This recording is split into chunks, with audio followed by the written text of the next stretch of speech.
মনটা ভীষণ খারাপ আমার ভাই বোনেরা। দেশে ঈদের খুশিতে মানুষ গ্রামে যাচ্ছে, দেশে যাচ্ছে, যে যেখানে আছে সেখান থেকে ছুটে পরিবারের কাছে যাচ্ছে। আর আমরা প্রবাসী, এই প্রবাসে পরিশ্রম করতে করতে আমাদের দিন শেষ হয়ে যায়। আমাদের না থাকে মার্কেট, না থাকে মনে আনন্দ। আমরা এই দূর প্রবাসে আমাদের জীবনটা অসহায়। বিশ্বাস করেন আমার ভাই বোনেরা। এই তো আমি এই বাড়ির মধ্যেই থাকি, দেখতেই তো পারতেছেন ভাই বোনেরা। হ্যাঁ, প্রবাস জীবনটা অনেক কষ্টের একটা জীবন। বিশ্বাস করেন, এখন পর্যন্ত একটা টাকার মার্কেট করি নাই, একটা পোশাক কিনে নেই। কেমনে কিনবো, ভালো লাগে না।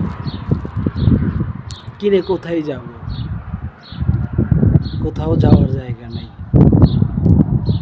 এখানে নাই মা বাবা, ভাই বোন, আত্মীয় স্বজন, পরিবারের কেউ নেই।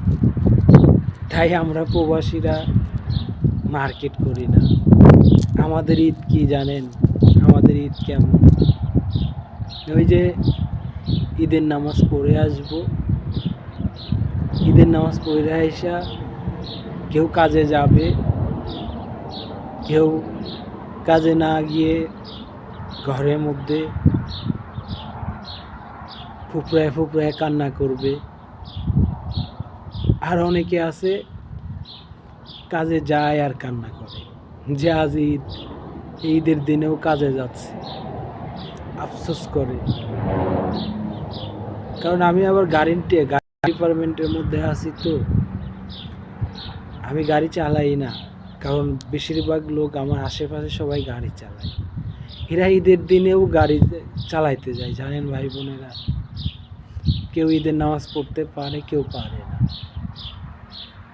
চোখের পানি ফালায়। কেউ কেউ সামনে কান্না করে না, ফাঁকে যায় আফসোস করে, কান্না করে। মানুষের মন দেখলে বুঝতে পারি, হয়তো একটু হলেও তো বোঝা যায় যে এই মানুষটার মনের মধ্যে কেমন চলছে। তো ভাই বোনেরা, আমরা শুধু পরিবারের সুখের জন্য, পরিবারের মুখে হাসি ফুটানোর জন্য গাধার মতো খাইটাই গেলাম। এই যে এই পাথরের উপরে বসে আছি, রোজা থাইকা আপনাদের সঙ্গে কথা বলতেছি। বিশ্বাস করেন ভাই বোনেরা, আপনারা এই দূর প্রবাসে আসবেন না। কারণ আপনি টাকা ইনকামাই করতে পারবেন, কিন্তু আপনার জীবনে 5টা বছর বিদেশ করবেন, 10টা বছর বিদেশ করবেন, যতটা দিনে বিদেশ করেন না কেন, আপনার জীবন অনেকটাই এখানেই শেষ হয়ে যাবে। জানেন ভাই বোনেরা, আমরা প্রবাসীরা অনেক কষ্ট পরিশ্রম করি। এই কষ্ট পরিশ্রম করে এখান থেকে টাকা ইনকামাই করে দেশে পাঠাই, দেশের মানুষ, পরিবারের মানুষ সুখে থাকে। আমরা প্রবাসীরা সুখে থাকি না। এই ঈদের একটা দিন আসতেছে, আমরা কতটা মানুষ চোখের পানি ফালায়া কান্না করব, কিন্তু আমাদের কান্না কেউ দেখে না ভাই বোনেরা। জানেন, তো সবাই ভালো থাকবেন, আমাদের প্রবাসের জন্য দোয়া করবেন, এতটুকুই চাই আপনাদের কাছে। আসসালামু আলাইকুম।